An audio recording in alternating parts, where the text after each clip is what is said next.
Bonjour Jean-René Cazeneuve. Bonjour. Et merci d'être avec nous ce matin sur France Info. On va évoquer avec vous la colère des agriculteurs après les déclarations d'Emmanuel Macron sur la question du Mercosur. D'abord, l'actualité de ces dernières heures et de cette nuit même, hier soir, c'est ce vote dans l'hémicycle. Premier vote sur le budget de la sécurité sociale. Première partie adoptée, 149.3. Est-ce que c'est une victoire ? Oui, je crois que c'est une étape importante et je pense qu'on a assisté d'une certaine manière à la naissance de ce qu'on pourrait appeler le bloc de la raison. On a eu le bloc central, maintenant je crois qu'on a le bloc de la raison. Il y avait clairement hier dans l'hémicycle ceux qui veulent donner un budget à notre pays et ceux qui ne veulent pas. Et ceux qui veulent, bien ça s'est élargi au bloc central, bien évidemment, mais il y avait le Parti socialiste, quelques personnes aussi, quelques députés écologistes et communistes. Donc on voit qu'il y a une volonté quand même de répondre à une attente des Français, c'est qu'ils nous disent matin, midi et soir, faites en sorte de vous entendre pour trouver un budget. Est-ce que ça veut dire, Jean-René Cazeneuve, que c'est de bon augure pour la suite des débats? Parce qu'on sait qu'il y a encore, le chemin est encore long jusqu'à l'adoption définitive d'un budget.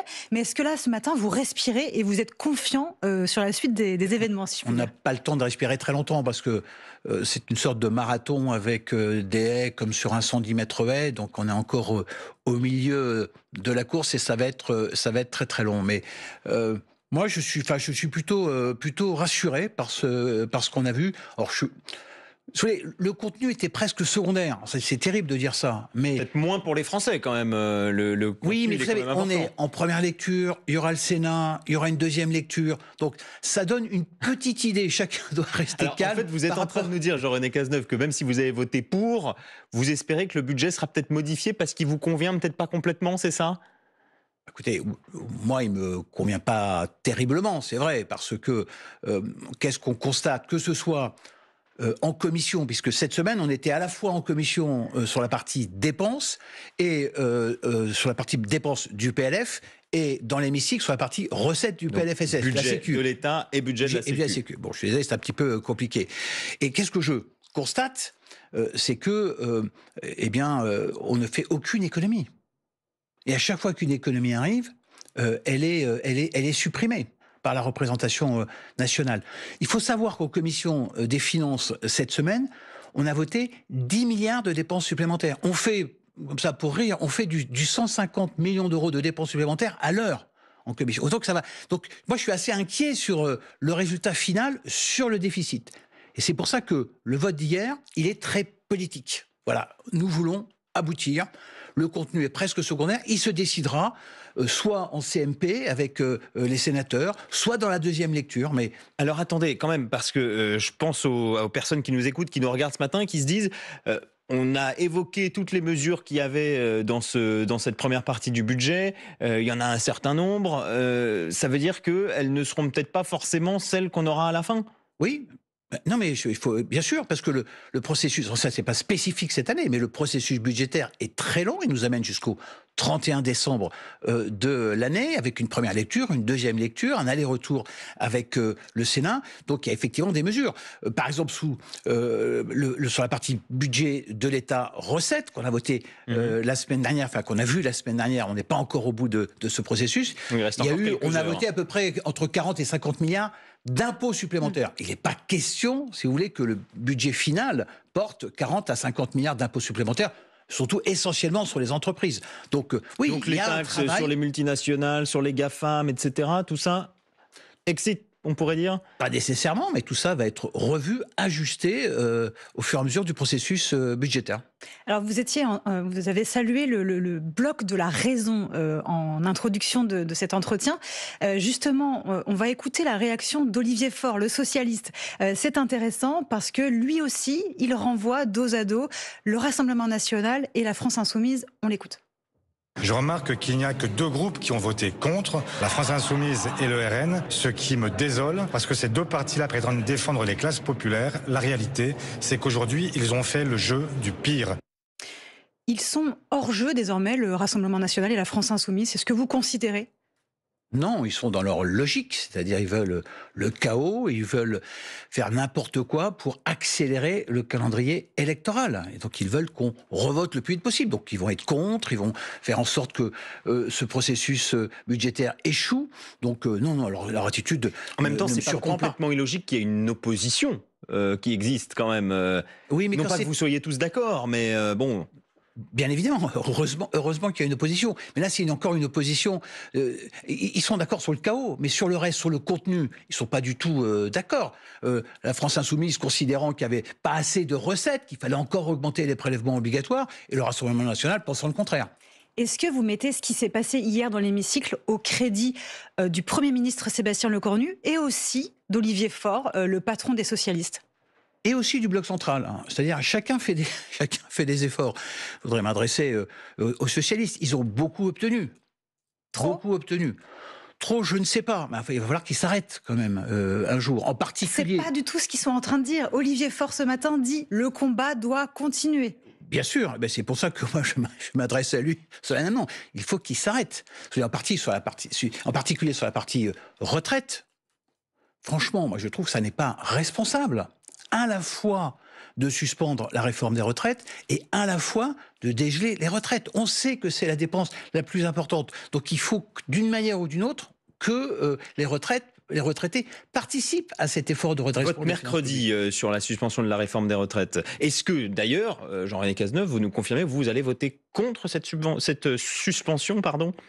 Non, je suis contre cette suspension, mais je vais m'abstenir pour permettre justement au processus de continuer, parce que dans ce que j'entends auprès de nos concitoyens, l'essentiel, c'est que le 31 décembre, on ait un budget. Vous savez, les commerçants sont inquiets, les Français sont inquiets, les collectivités territoriales sont inquiètes, elles ne savent pas quelles vont être leurs dotations. L'économie est à l'arrêt. Les retraités peuvent être aussi inquiets d'une baisse de leur pouvoir d'achat. Oui, mais moi, j'étais assez favorable. Si leur retraite n'augmente pas, comme vous le disiez. Écoutez, les retraités peuvent être inquiets sur leur pouvoir d'achat, mais l'ensemble des Français peuvent être inquiets sur le déficit. Bon, je suis désolé, on va pas revenir à l'époque Bayrou, mais quand même... Vous êtes nostalgique de l'époque Bayrou ce matin ? Non, mais je suis nostalgique des chiffres. Les chiffres ne mentent pas, si vous voulez. Et ce qui serait terrible, c'est qu'on n'arrive pas à réduire le déficit. La dette va peser... Enfin, les intérêts de la dette, c'est 70 milliards l'année prochaine. Donc c'est terrible. C'est un nœud coulant. Donc pour nos générations futures, il faut absolument réduire le déficit. Et ça, il n'y a pas de miracle. Comme on est un pays où le niveau d'imposition est pratiquement record au monde, eh bien, il faut réduire nos dépenses. Vous craignez par exemple que l'objectif de déficit public de 4,7%, qui peut, on l'a compris quand même, aller jusqu'à 5%, ça peut être remis en question compte tenu de tout ce que vous avez voté pour le moment dans l'examen du budget ? Je le crains. Et je me battrai pour que ce déficit soit le plus réduit possible. On était à 4,6 initialement, on est passé à 4,7. Le Premier ministre a dit qu'on serait en dessous de 5. Vous savez, quand je vois toutes ces dépenses supplémentaires qui sont votées, quand je vois toutes ces économies qui sont rayées, une fois de plus, le budget initial avait plein de défauts, donc je peux comprendre.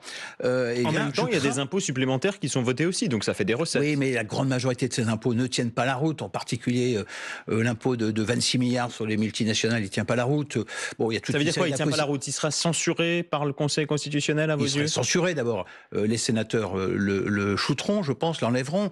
Il ne tient pas la route au point de vue du Conseil constitutionnel. Puis, on ne va pas non plus faire en sorte que les entreprises quittent notre pays. Donc attention à la pression aussi qu'on met sur les entreprises. Un mot quand même, puisqu'on parlait des votes, on a beaucoup parlé du Parti socialiste. Vous avez fait part de votre volonté que Olivier Faure s'arrête, si je vous cite. De l'autre côté, il y a quand même le centre-droit, la droite, Horizon, LR, qui se sont massivement abstenus sur cette partie du budget de la sécurité sociale. Est-ce que vous pouvez vraiment compter sur eux ?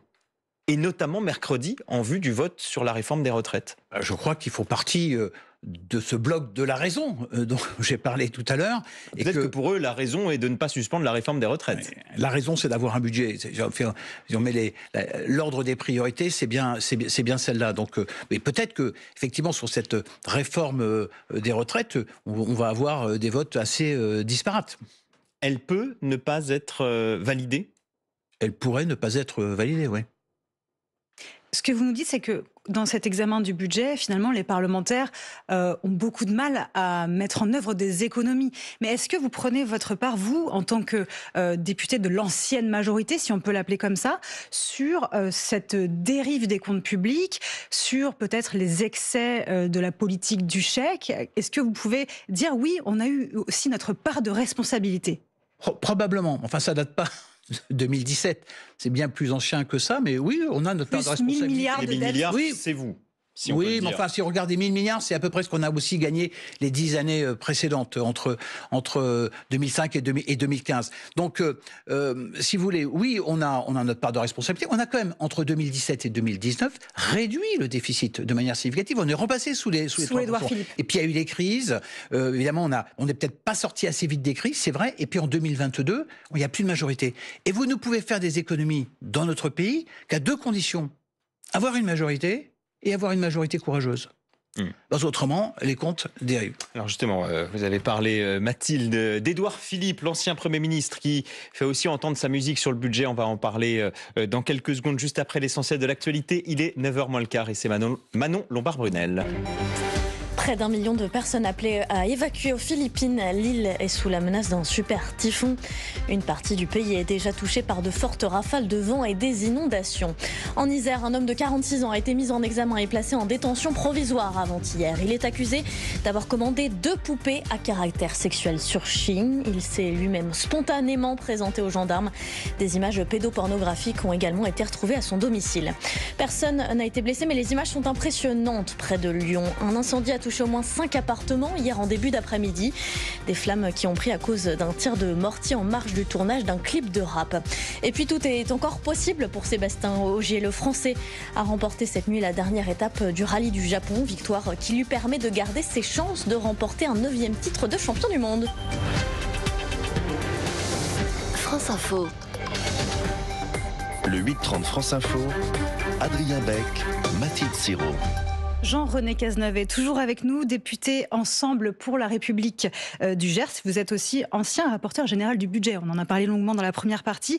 Alors ça ne vous aura pas échappé. Il y en a un qui est inquiet aussi par rapport à l'état de nos comptes publics et par rapport à tout ce qui a été voté sur la fiscalité. C'est Édouard Philippe, l'ancien Premier ministre, aussi candidat à l'élection présidentielle.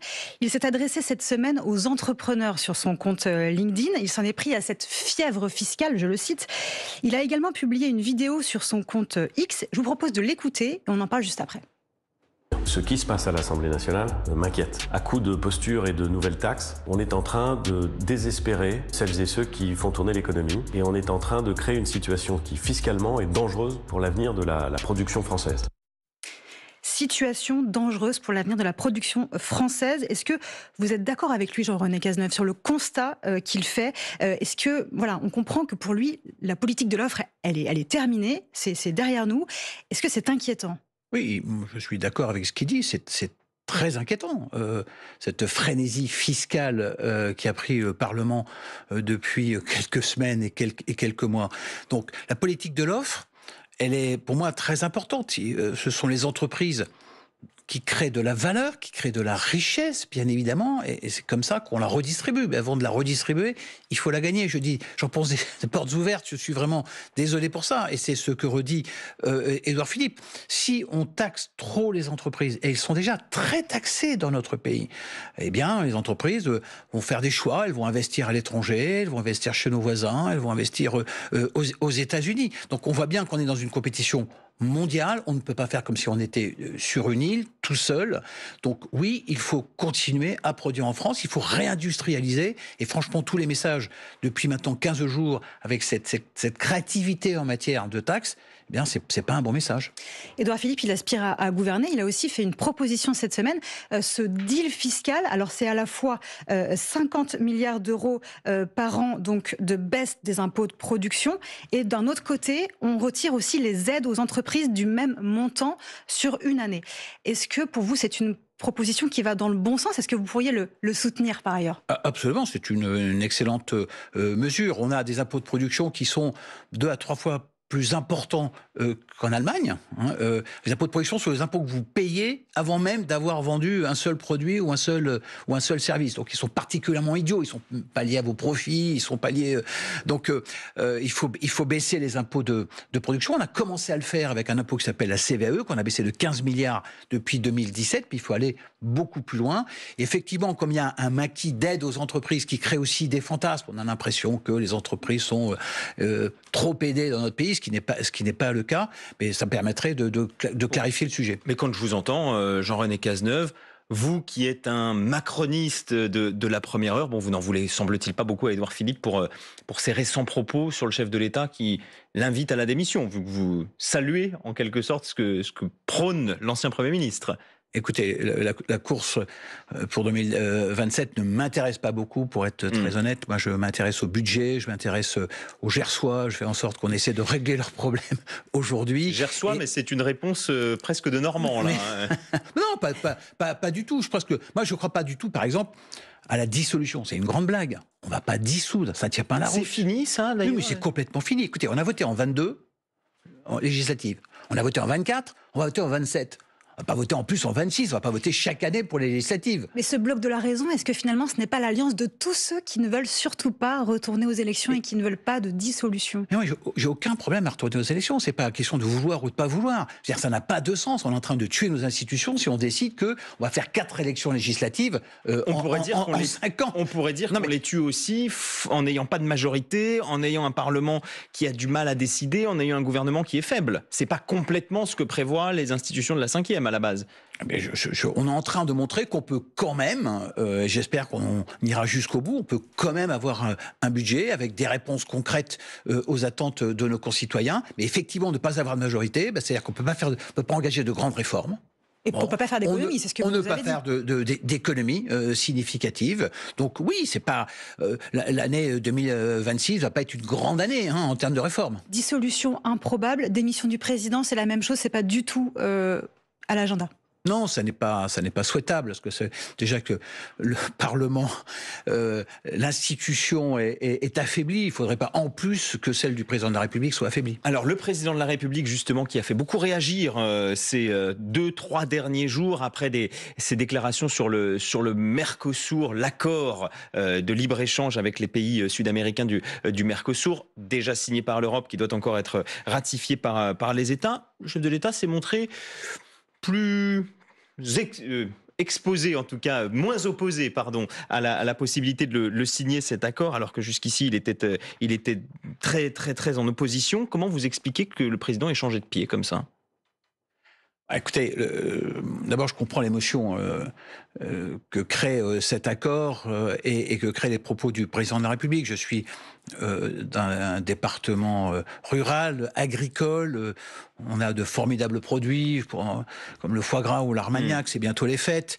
Et donc nos agriculteurs sont inquiets. Ils ont des revenus aujourd'hui qui sont pas très bon, parce qu'il y a les taxes américaines, parce qu'il y a les aléas climatiques, il y a la déconsommation sur l'alcool. Donc il faut vraiment protéger notre agriculture. C'est absolument fondamental pour notre souveraineté. Donc moi je demande au président de la République et à l'exécutif de faire en sorte que vraiment dans cet accord, il y ait les fameuses clauses miroirs et que les produits qui arrivent en France soient contrôlés et qu'on sache. C'est impossible. Non, ça n'est pas. On le voit bien avec les produits Chine ces derniers jours. On n'arrive pas à tout contrôler. Eh bien, il faut peut-être changer de pied, il faut contrôler massivement, il faut être beaucoup plus dur en matière de fraude, il faut être beaucoup plus dur en matière d'amende enfin, je veux dire, il faut renforcer l'Europe est trop naïve. Si vous voulez me faire dire que l'Europe est trop naïve, vous avez raison. Ça fait trop d'années, trop de décennies que l'Europe est naïve. C'est une réponse européenne qu'il faut sur ce genre de problème. Maintenant, moi, je suis quand même... Je crois que c'est aussi l'idée du président de la République. Moi, je préfère un accord que pas d'accord. Vous savez, on a beaucoup critiqué le CETA, par exemple, avec le Canada. Bon, on est aujourd'hui, pour l'agriculture, on est excédentaire, très excédentaire, sur la viande, sur le fromage, sur le vin. Donc voilà, donc, il faut négocier encore le contenu, mais peut-être qu'il faut y aller. Très rapidement, est-ce que vous redoutez qu'il y ait des mouvements de contestation d'agriculteurs, par exemple? Vous avez cité votre département du Gers, très agricole. Est-ce que vous sentez qu'il y a une colère qui monte et qu'il pourrait y avoir de nouveaux blocages, des nouvelles manifestations? Ça arrive régulièrement, donc on ne peut pas l'exclure, mais je crois qu'il faut, dans ce budget, par exemple, y répondre concrètement. Il faut vraiment écouter nos agriculteurs. Ils souffrent, ils sont essentiels à notre alimentation et à notre vie. Ils sont essentiels dans notre culture, donc il faut les écouter, absolument. Merci à vous, Jean-René Cazeneuve, député Ensemble pour la République du Gers. Donc on l'a bien compris ce matin, membre de la commission des finances. Merci Mathilde Siron. On vous retrouve un peu plus tard pour les informer. Restez sur France Info.